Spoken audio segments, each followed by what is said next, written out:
Red, white, shootout. Overreaction, overanalysis. Jump in. Quarterback play. What'd you take away? What's up? Harburg looked like he took a step forward, kind of settled in, made a good throw down the sideline to Ja'Cory Barney.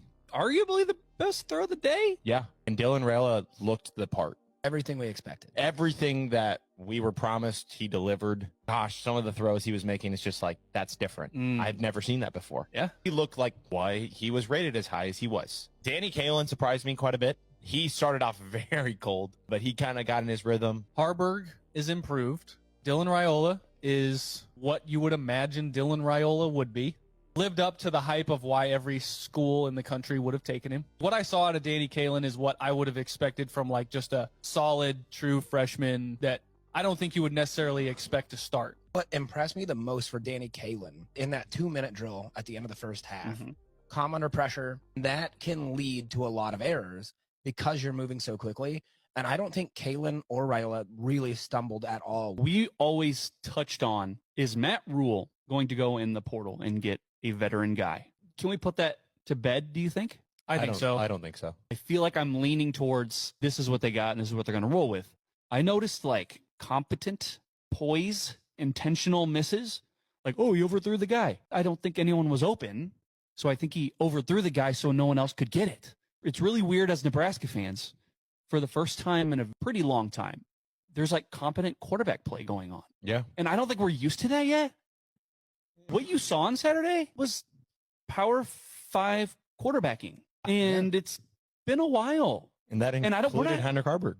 It did. Yeah. The addition of Glenn Thomas is already showing, and it's only been spring. Yeah. You had one side of the spectrum go all in, right? 5 Heismans, playoff coming, and then you had the other side of the spectrum, which was he was playing against scrubs. I would rather him play very, very well against scrubs than not play well at all and suck against them, right? Like that's kind of the alternative here. There's people out there that are like, we'll see when we play real games. We know. It's the spring game. Yes. Yeah. It's a glorified scrimmage. We know. One thing just for me that I'm always looking at in these spring games is like, how organized does it look? Does it look like there's an adult running these things? Does it look like Dylan Raiola knows this is what needs to happen at this point? Like Watching the game, did you ever feel a sense of disorganization? Like they have no idea what they're doing. I constantly have been let down in the last 10 years. I will say, how long are you going to go back 10 here? years. There's just so many little mistakes. It's just little things that we see at the spring game. Last year, you got 8 turnovers. Guess what happened? That's exactly what the shit led to in the season. Here's what I love. A lot of people were talking about how a lot of Raiola's throws were simple checkdowns. And I'm like, thank Christ. We're just not used to competent quarterback play that doesn't need to force it into a small window if he doesn't have to. You got this guy right here. Have you guys ever heard of a guy named, I might need help, Tim Brady? Oh, Tom Brady. Yeah, that guy. That's what it was. Check down King. Tom check down Brady. Yeah. How many anyway, I think he had like 1 or 2. just a few, right? Just No, 7. Can you even count them on one hand? Anyway, No. competent, confident quarterback play. That's what you saw. Your eyes did not deceive you. What you saw was a true freshman look pretty damn good, guys. Look like an adult. Regardless of competition, fine, make that argument.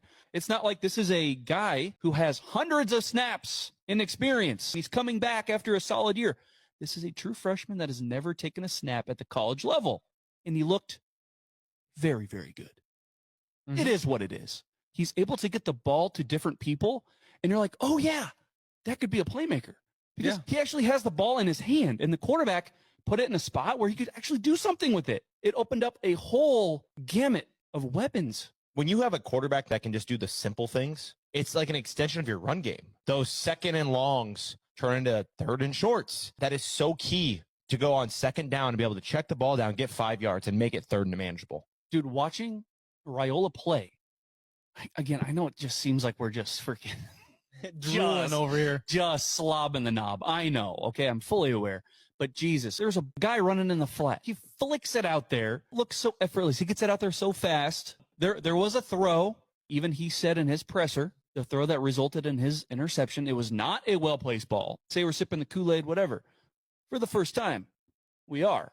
a little bit. I That don't- 2-point conversion throw. Genuinely, Come on. It was sick. I don't believe this is sipping the Kool-Aid, because it would be something if we were saying this before the spring game and just suggesting that this might happen. He did it. He lived up to the saw it. hype. We are talking about what happened.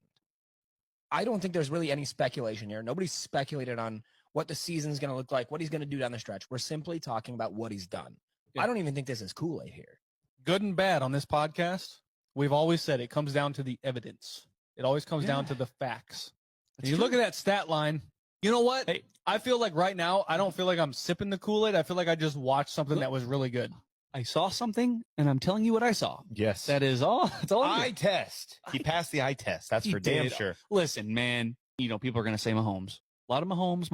I don't Sure. want to hear that comparison right now. And, you know, I don't care. I kind of do. I like it. I don't mind it, because if that's his favorite player and that's what he wants to emulate, he did a good job at it on Hey, Saturday. if you're a quarterback and you could emulate Patrick Mahomes, wouldn't you? I think that's a pretty. And we brought up Tom Brady earlier. Yeah. I mean, Like literally the two best that have ever played helps. the Yeah. game. it helps that he works with Mahomes' QB coach. We got to Yeah. relax, don't we? Yeah, have to relax a little bit. But I do just want to say, if we are going to have any criticism, the thing with Raiola is he's been so good his whole life, right? His whole life he's been able to use his talent to just overcome everything, right? He could probably throw off his back foot and it's fine because he can get the ball there. I think that's something that we need to watch out for. True freshman, going to make mistakes. He's going to have these habits that he's had his whole life where maybe the fundamentals aren't exactly polished 100%, but with time, instead of throwing off your back foot, you step into a throw. Those little fundamental things. But if it Yeah. hits you in the hands, you should catch the fucking ball. Yeah, you should. I get the ball. hear you. I hear you. A good quarterback is not always stepping into throws. 98% of the time, it's just about the decision that you made. And you got to improvise a little bit. Yeah. The other thing about the overthrows in the Yeah. end zone, right? How many times have you seen that ball being underthrown Yes. and picked off in the end zone? The other team has the ball because you just turned the fucking ball over. Competent quarterback play is what you saw, and people are skeptical right now. Yeah. Hey, it's okay. He's good.